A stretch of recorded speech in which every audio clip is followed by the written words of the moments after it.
Bon bah du coup nous sommes actuellement donc en présence de Rodolphe. Donc Rodolphe qui est un joueur de Speedsoft. Est-ce que tu peux nous en dire un peu plus sur ton parcours? Comment déjà tu es arrivé dans l'airsoft? Alors l'airsoft, ouais, donc moi j'ai fait une partie de... On m'a invité sur une partie CQB à Troyes, là où j'habite. C'était juste pour découvrir, ça faisait une dizaine d'années que je voulais en faire. Et je suis tombé sur une équipe, la BIA. J'ai vu courir partout dans tous les sens, faire plein de kills et c'est direct ce que j'ai eu envie de faire. Ça m'a vraiment convaincu quand je les ai vus sortir avec 5 mecs alors qu'ils étaient rentrés tout seuls dans une pièce. Voilà, c'est comme ça que j'ai découvert. Et puis donc je me suis battu pour rentrer dans la BIA, ils m'ont recruté au bout de 3 mois. Plein d'entraînements avec eux, etc. Et puis voilà, donc la BIA ensuite, on a gagné pas mal de compètes, en France surtout. Et on est parti à l'étranger pour d'autres. Du coup, la BIA, c'est une association, du coup, t'es en train de dire pour un peu partout, compétition, donc une association plutôt tournée Speedsoft, du coup. Ouais, exactement. Au début, c'était une association Milsim, et il y a à peu près, donc en 2019, ils se sont mis doucement au speed, en ayant vu quelques vidéos, et depuis qu'il y a eu les premiers championnats de Speedsoft en France. Ok, donc du coup, parcours avec la BIA. BIA, un petit peu de chemin, du coup, comme tu dis, des quelques championnats. Ouais. Aujourd'hui, implication plutôt du coup sur ton propre Speedsoft, est-ce que tu peux nous en dire Ouais, alors j'ai développé il y a 1 an et demi donc RQB. RQB c'est un championnat de Speedsoft, donc sur turf et gonflable. On s'est beaucoup basé sur le paintball pour les règles, etc. pour vraiment essayer de caler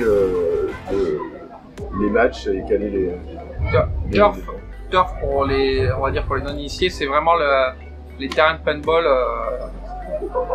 Voilà, c'est du terrain de paintball. Donc aujourd'hui, on est sur une variante du paintball. Qu'est-ce qui la différence? Déjà, il y a moins de modules. Ouais, alors il y a moins de modules, on est sur 36 modules. On est sur un terrain moins long, moins large, 25 par 35 mètres. Et après, sinon c'est un buzzer de chaque côté. L'objectif c'est d'aller toucher le buzzer adverse pour gagner le point. Voilà. Après c'est des matchs en 8 minutes avec un roulement assez intense quoi. Assez intense, ouais, c'est du Speedsoft. Donc pour résumer, turf, ouais. 25 par 35, but du jeu, donc c'est pas de faire du kill, mais c'est vraiment d'aller buzzer. Ouais, exactement, c'est pas de faire du kill. On n'est pas sur ce type